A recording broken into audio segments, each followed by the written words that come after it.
Aguilar. La doctora es médico cirujano, egresada de la Universidad Autónoma de Yucatán.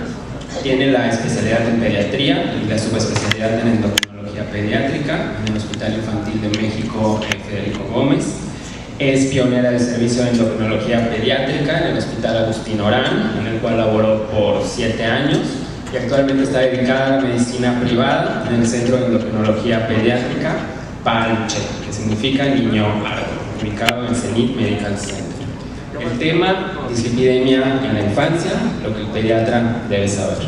Recibamos a la doctora Mercedes Benítez.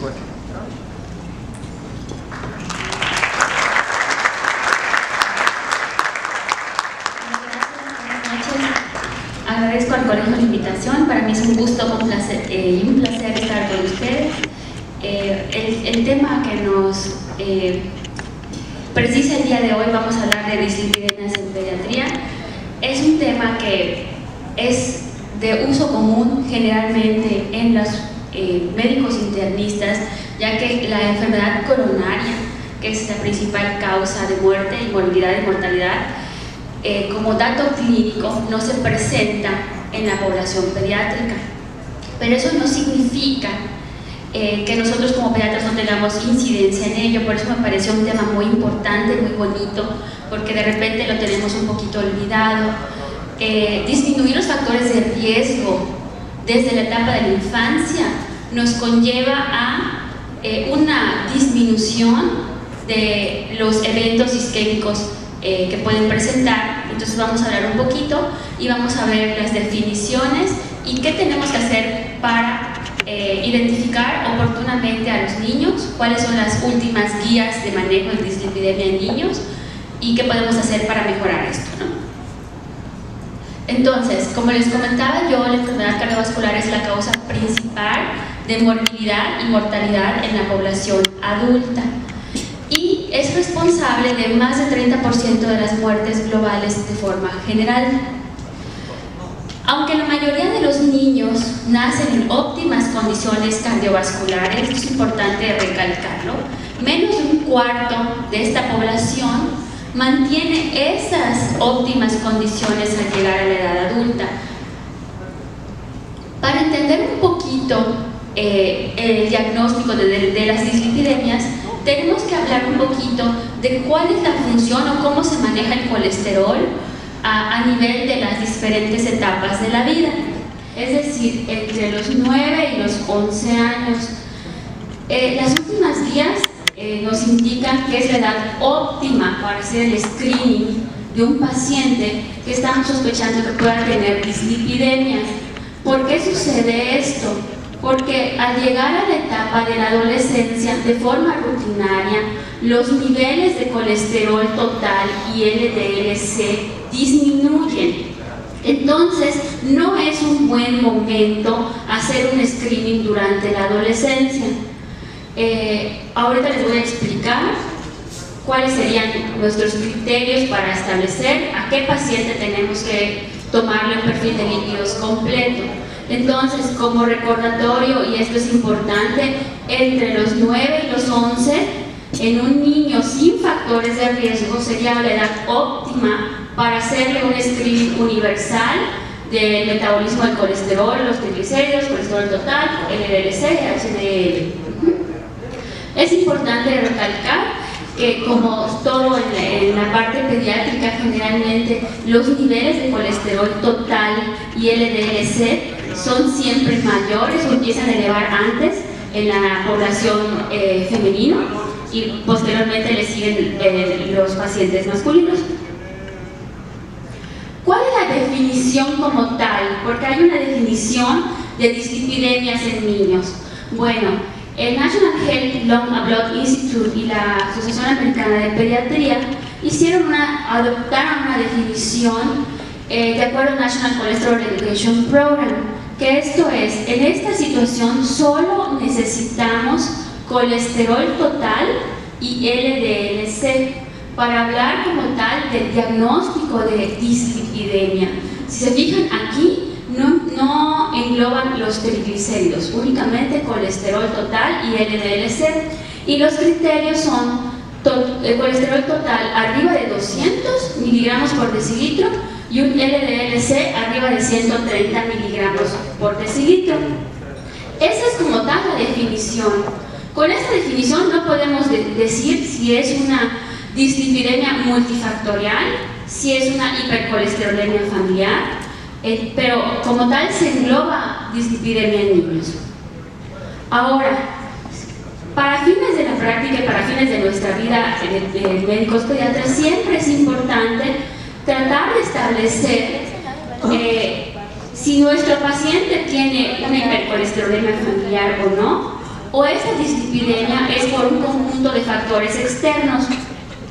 Y para hacer el diagnóstico de dislipidemia multifactorial, pues tenemos lo mismo, un colesterol total arriba de 200 y un LDL-C arriba de 130, pero ya tuvimos que haber descartado que este paciente tiene alguna alteración genética de hipercolesterolemia familiar. Más adelante en la plática les voy a comentar cuáles serían los criterios diagnósticos para sospechar una hipercolesterolemia familiar. Es importante también señalar que en las dislipidemias también tenemos que descartar otras alteraciones secundarias. Estas alteraciones, estas condiciones médicas pueden elevar los niveles de colesterol total, como ciertos fármacos, como enfermedades, anorexia nerviosa, colestasis, déficit de hormona de crecimiento, enfermedades endógenas como hipotiroidismo, enfermedades renales como síndrome nefrótico, hipercalcemias, porfiria, enfermedades por atesoramiento de depósito y específicamente también factores dietéticos. Entonces no hay que olvidar todas las posibles causas. Generalmente se piden 2 muestras. Cuando tenemos un paciente que se le toma un perfil de lípidos y tenemos una sospecha, cuando el colesterol LDL está arriba de 130, se sugiere repetir la muestra en otra ocasión para corroborar si esto pues, es correcto. Entonces, la dislipidemia multifactorial como diagnóstico está relacionada con factores del medio ambiente, con un estilo de vida no saludable, con dietas con alto contenido en grasa. ¿Puede o no puede existir una susceptibilidad heredada? O sea, es decir, generalmente hay papás o familiares que pueden tener hipercolesterolemia, pero hay valores específicos para decir que ese papá tiene hipercolesterolemia secundaria a obesidad, a sobrepeso, a malos hábitos o a una hipercolesterolemia familiar.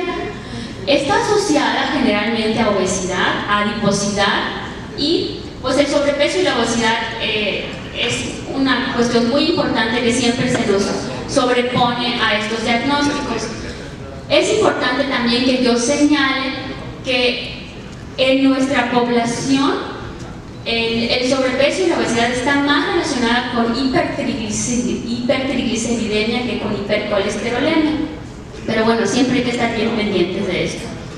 La prevalencia es de alrededor del 7.8%, esto habla de hipercolesterolemias multifactoriales, y en adolescentes pues un LDL-C es, según la última encuesta, bueno, la encuesta ANANES de Estados Unidos 2011-2012, es de un 7.4%. En las guías de práctica de manejo de dislipidemias que manejan el National Cholesterol Education Program, siempre ponen en consideración esta situación que es muy importante que dice aquí.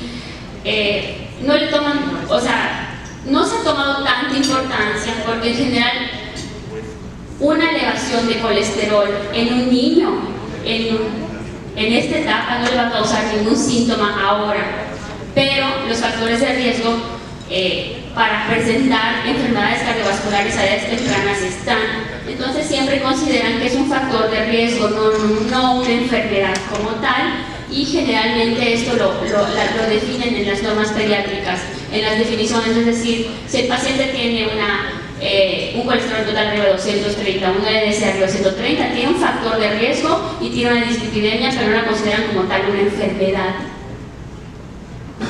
¿Qué sucede y cómo demostramos o cómo se ha demostrado que sí hay presencia ya de aterosclerosis desde la edad pediátrica? Bueno, generalmente pues los recordamos la formación de la placa.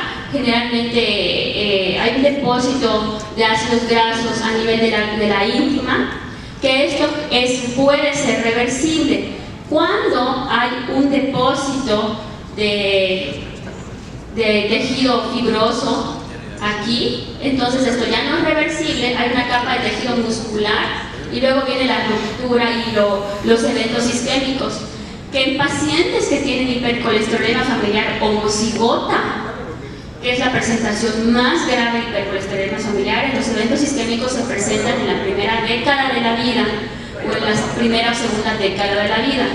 En los pacientes con hipercolesterolemia familiar heterocigota aparecen a partir de los 50 años. Entonces, esto no se va a presentar en la población pediátrica, los eventos isquémicos, pero la formación de placas de aterosclerosis ahí está.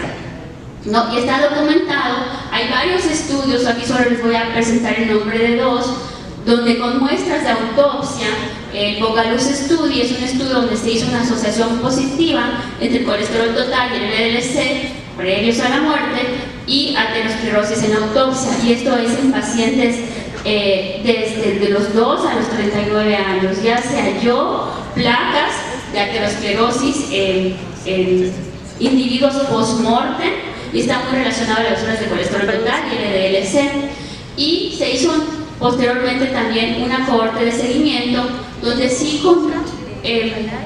evidencian que las concentraciones de LDL-C a la edad de 5 a 17 años predicen el grosor de la carótida de la íntima media a la edad de 16 a 19 años. Entonces, hay otro estudio también llamado el estudio P-Day, también es en población joven y siempre se hace a nivel de autopsia. En pacientes que mueren por alguna otra causa, se les revisa, se les hace un análisis post-mortem y hay evidencia de presencia de aterosclerosis en edades tempranas que correlacionan muy bien con sus cifras de colesterol total y LDL-C previos a la muerte. También existe evidencia de factores de riesgo de infancia medida de manera no invasiva.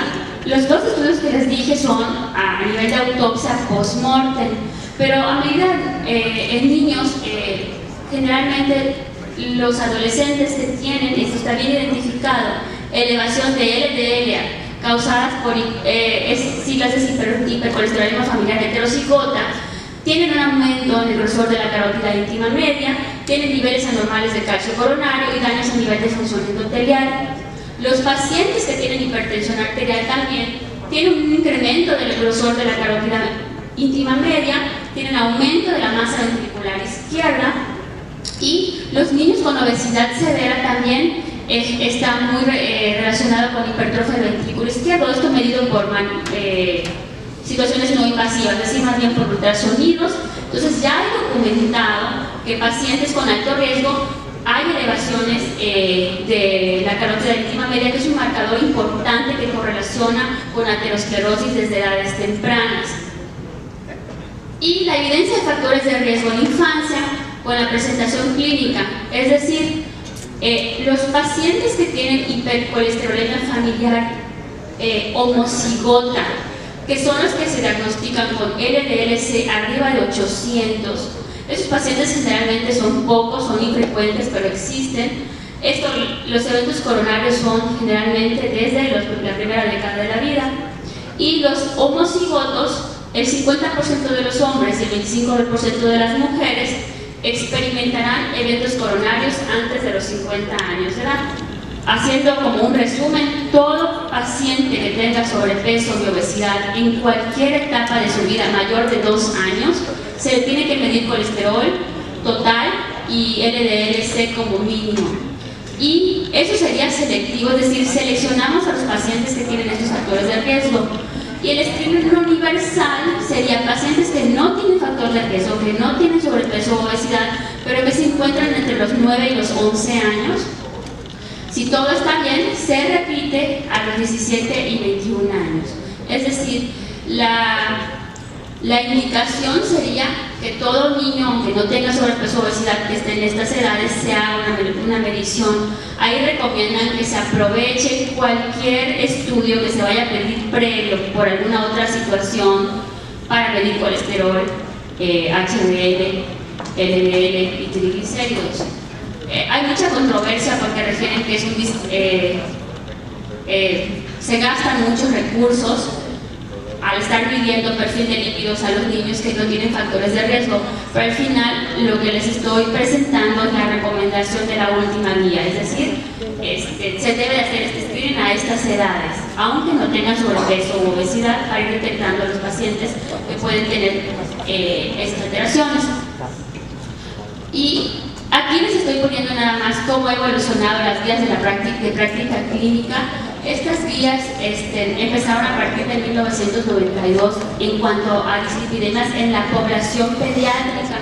Cabe resaltar que antes no había guías, nos guiábamos por la parte adulta, es decir, porque no se le ha dado tanta importancia a la detección oportuna de alteraciones de colesterol y triglicéridos. Evolucionó, por ejemplo, en 1992 sugerían que se hiciera únicamente un screening selectivo y no universal. En el 2007 concluyeron que había insuficientes datos y no estaban ni a favor ni en contra, es decir, no sugirieron nada. Y la Academia Americana de Pediatría a partir del 2008 sugirió un screening selectivo e iniciar ya tratamiento para niños a partir de los 8 años de edad en adelante con estos valores, con LDL-C arriba de 190, arriba de 160 y factores familiares, o arriba de 130 y diabetes. La última guía es del 2011 y esto es lo que les comento. Y si tenemos pacientes con antecedentes o historias familiares de enfermedades cardíacas, infarto agudo miocardio, infarto cerebral antes de los 50 años, a partir de los 2 años, el pacientito, el hijo de estos papás, se pueden hacer valoraciones de colesterol y triglicéridos. Antes de los 2 años no lo sugieren, es a partir de los 2 años. Y si el LDL-C es arriba de 130 miligramos por decilitro, se toma una segunda muestra para corroborar. Estos son los valores aceptables en borderline y altos que se establecieron para niños y adolescentes. Si se fijan, colesterol total debe estar abajo de 170, LDL-C abajo de 110 y triglicéridos abajo de 75. Y pues lo dividen por edades, lo único que dividimos por edades son los triglicéridos. La historia familiar es importante, es nada más para recordar que se llama factor de riesgo como historia familiar. Es el papá, el abuelito, el tío o la tía, el hermano, que hayan tenido antes de los 55 años, que sea varón, o antes de los 65 años, que sea mujer, un infarto agudo al miocardio, un evento vascular cerebral, angina, bypass, un stent, una angioplastía o muerte súbita. Esto es importante porque aquí en nuestra población, siempre cuando hacemos el interrogatorio, muchos abuelitos han tenido eventos cardiovasculares, pero no a estas edades. Entonces es importante recalcar, antes de los 55 años o antes de los 65 años en mujeres, esto nos confiere un mayor factor de riesgo. Y hay factores condicionantes de alto riesgo como diabetes mellitus tipo 1 y tipo 2, enfermedad crónica renal, post-transplantados renales, post-transplantados de corazón, enfermedad de Kawasaki, y los factores de riesgo moderados, ahí se los presento, y también hay factores de riesgo altos y bajos. Se van haciendo puntuaciones y de acuerdo a eso pues sacamos nuestro factor de riesgo de nuestro paciente. El tratamiento, ¿qué hacemos si encontramos a un paciente que tiene LDL-C? Aquí se fijan, se va más por el diagnóstico de LDL-C arriba de 190. Todo en pacientes pediátricos empieza siempre por dieta y cambio de estilo de vida. Es decir, siempre tiene que haber un cambio de estilo de vida y una dieta más o menos por 6 meses, y si esto no mejora, empezamos el uso de estatinas. Les voy a pasar una diapositiva. Las estatinas están aprobadas, hay ciertas estatinas aprobadas por la FDA para niños a partir de los 10 años de edad. Entonces sí empezamos el tratamiento con estatinas cuando cumplen ciertos criterios o condiciones que nos vamos guiando con LDL-C, pero siempre previo una dieta y un cambio de estilo de vida. Trabajamos en conjunto con los nutriólogos y con los profesionales deportivos, porque esto es un conjunto. Las intervenciones en edad pediátrica son efectivas en la prevención, siempre de la edad adulta. Las guías de dislipidemia es uno de los aspectos generales de reducción de riesgo cardiovascular, pero no hay que olvidar que también existen guías para manejo de presión arterial, actividad física, para reducir todo este riesgo. Siempre, como primera intención, tenemos el cambio de estilo de vida, actividad física 60 minutos al día, tiempo de pantalla menos de 2 horas al día y tratar de que el paciente no esté en sobrepeso. Y hay dos tipos de dietas bien estructuradas, no es para que yo les lea todo porque ni se ve, pero es nada más para que ustedes vean. Esto está gratis en internet. Las dietas Child 1 y Child 2 son las que promueven específicamente. La diferencia es la cantidad de colesterol que se va a dar. En la Child 1 permiten 200 miligramos de colesterol al día y en la Child 2 300 miligramos de colesterol al día. Y se resume en esto también. Otro nombre que se les da a las guías de nutrición es Step 1 y Step 2. Las dietas están bien establecidas y esto nuestras compañeras de nutrición nos ayudan a determinar la diferencia entre el Step 1 y el Step 2 en dietas es el porcentaje de ácidos grasos saturados. En la 1 es menos de 10% y aquí tiene que ser un poquito más riguroso, menos de 7%. Y el colesterol, la ingesta diaria de colesterol debe ser menos de 300 y aquí menos de 200. Es únicamente eso lo que cambia en estas guías y pues siempre empezamos con este tipo de dietas, 6 meses que el paciente baje de peso y después si no mejora, entonces iniciamos estatinas. Dieta 40 miligramos. Fluvastatina y las demás no hay aquí. Este nivel también está aprobado para población pediátrica arriba de los 10 años de edad, es 10 miligramos, y hay combinaciones de simvastatina con ezetimibe que también se pueden dar y que son seguras en población arriba de los 10 años de edad. Esta es un poquito la primera parte hablando de las hipercolesterolemias familiares, multifactoriales. Ahorita nada más vamos a hablar de las, a grandes rasgos, de hipercolesterolemias familiares. Este es una enfermedad, es un desorden genético autosómico dominante, en el cual existe una alteración genética en los pacientes a través de 3 situaciones específicas. Hay una déficit o ausencia del receptor de LDL, hay una déficit o ausencia de la proteína ApoB, o hay un exceso o ganancia de función del PCSK9.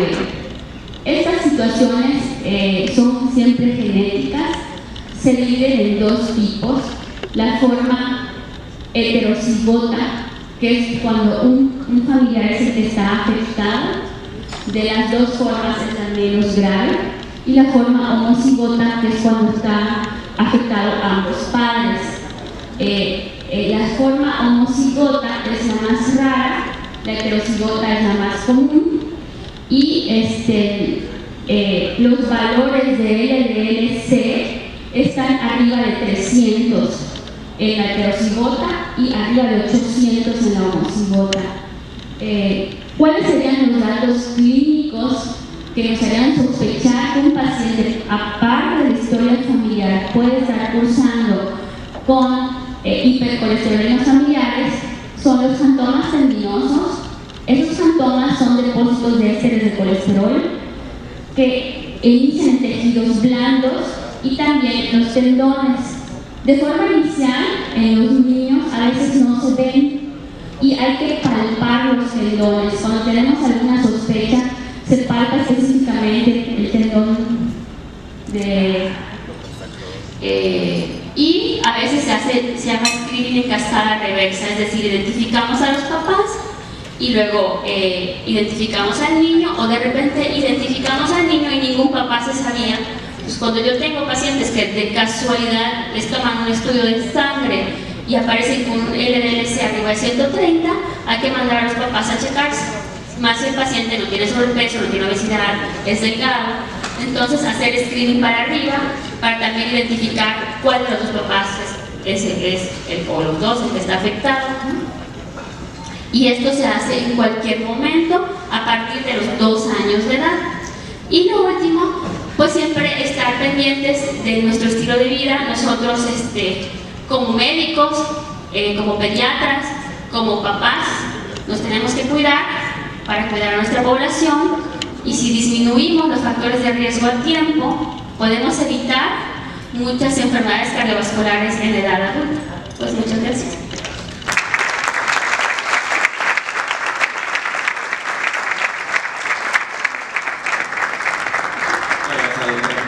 No sé si alguien tenga alguna pregunta, algún comentario.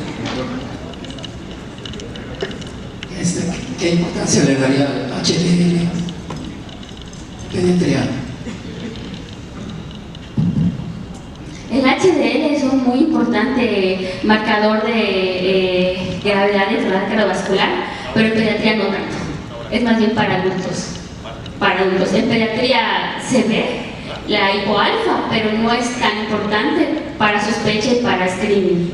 Más bien es, de hecho, en los laboratorios nos ponen alto riesgo cuando tenemos HDL bajo, pero en niños todavía no es tan importante.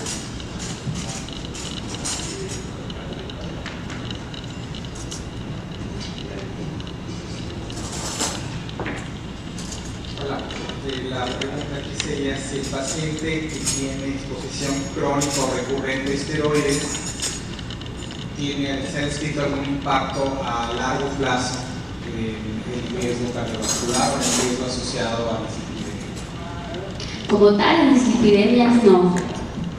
Tiene más riesgo de alteraciones a nivel de glucosa, pero tendría yo que investigar un poquito más, pero como tal, en dislipidemias no, más bien es alteraciones a nivel de glucosa. ¿Alguien más tiene alguna pregunta? Después de cierto tiempo que se le atiende, ya sea que haya habido mejoría o que no haya habido mejoría? En realidad depende mucho de la familia. En general, como los pacientes que tienen un adecuado apoyo familiar y que comprenden bien la situación de riesgo, les va muy bien.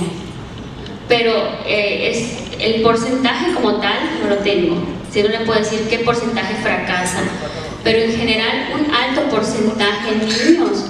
Cuando hablamos solo de obesidad sin alteraciones metabólicas, hay más fracaso, porque en realidad nadie se asusta y les decimos, tiene obesidad, pero no hay glucosa, no hay colesterol, no hay triglicéridos, tiene que bajar de peso, y lo pueden tomar con más calma tanto papá. Hablando de población pediátrica, menores de 10 años, la responsabilidad absoluta es de los padres. Con los que tenemos que hablar son con los papás. Cuando hablamos en la etapa adolescente, los pacientes adolescentes se ponen en modo avión. Ellos, por más de que les explicamos, es un poquito complicado llegar a que ellos entiendan cuál sería, porque ahorita no les va a pasar nada. La prevención es para futuro. Pero cuando la familia está involucrada y hay algún antecedente médico importante en la familia, alguien que tuvo diabetes, alguien que tiene una enfermedad cardiovascular. Felicitar a la doctora Mercedes, muchas gracias por la invitación, por haber venido, aceptado la invitación. Y un detallito. Pide la atención. Aquí, por favor. Listo. Ok, pues continuamos.